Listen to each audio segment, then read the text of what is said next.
Hi everyone, you're welcome to this tutorial. I'm Yankee and today I'll be teaching you how to make a CNS cap.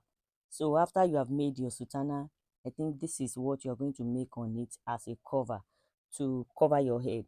So even if you are not going to a CNS church, you can still make this type of cap as a bonnet. You can wear it to sleep, you can wear it when you're not doing anything at home, just when you want to take your nap. So it's very essential. So here I'll be showing you how I made this cap. I used just half of a yard. Half of a yard, you can use half of a yard to achieve this. But if you need a lining, if you want to line in your cap, just make sure you use a yard. So this is the circumference that I cut. So if you can cut a flare properly, you'll be able to do this. So this circumference was cut as a flare.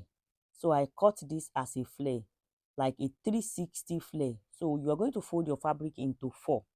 Then measure your radius as 11 inches to achieve something as smart as this. Though my head circumference is 23, but I just measure my head circumference. When you put your tape measure to measure your head circumference, mine is 23. That's why I am using 11, and 11 is okay for me. So if your head circumference is bigger than this, you can still increase the inches to like 12 inches as your radius, but my radius here is 11 inches. So you just fold your fabric into 4 as if you want to cut a full flare.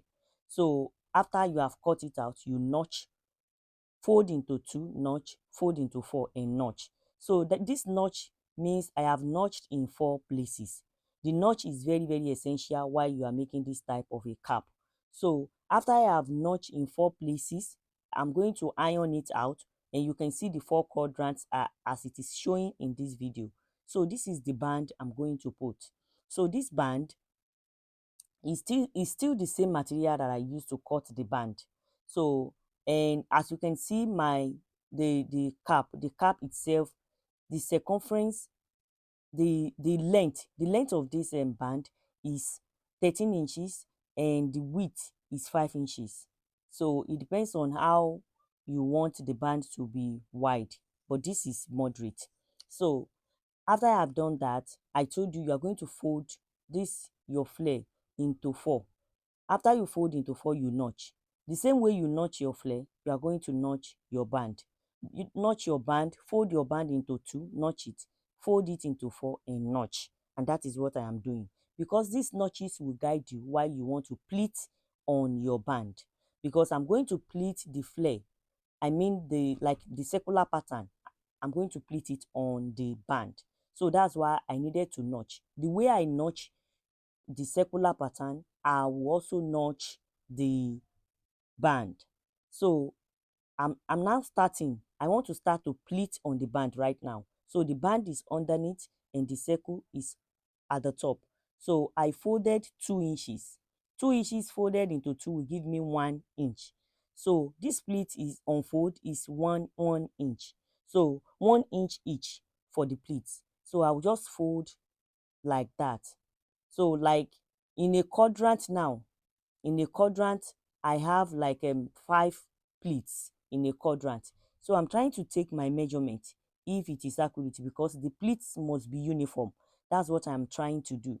So immediately I take the folds. The fold, I told you on fold it is 1 inch, but when I open up my fold, it is 2 inches.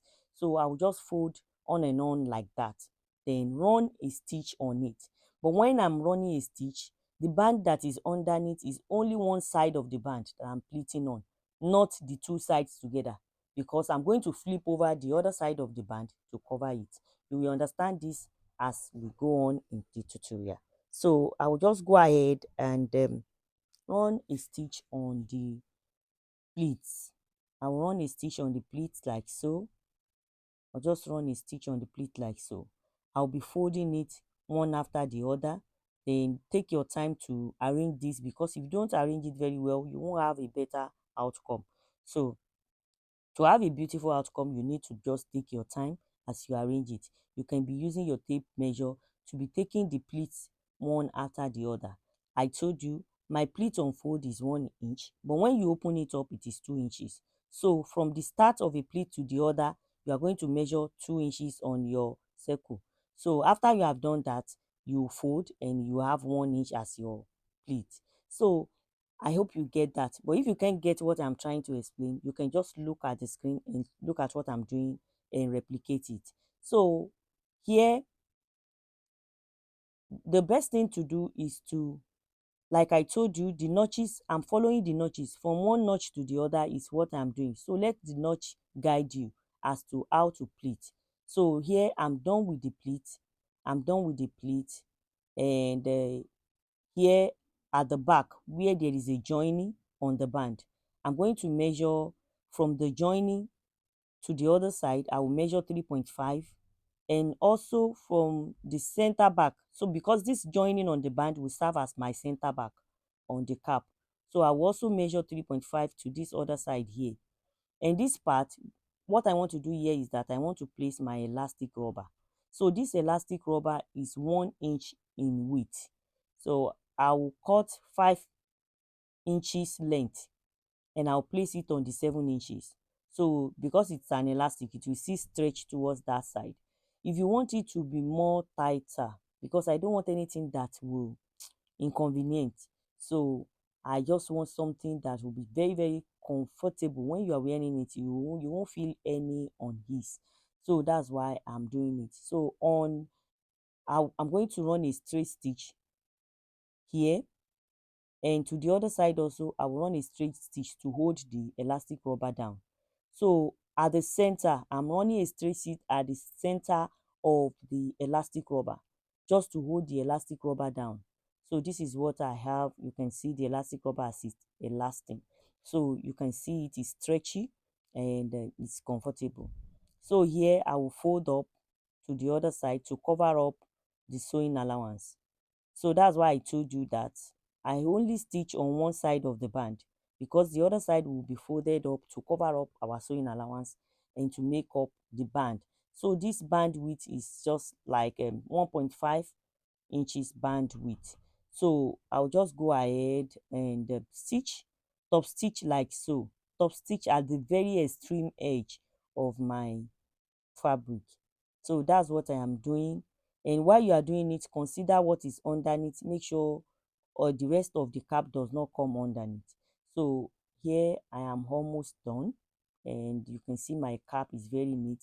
This type of cap can be reversible. It can be reversible. So you can see that I lining my cap. You may decide not to lining your cap. I lining that circumference. You just cut the same measurement of the circumference, and then you just match it round. That's what you will do. So here I'm trying to iron it. I will iron the pleat.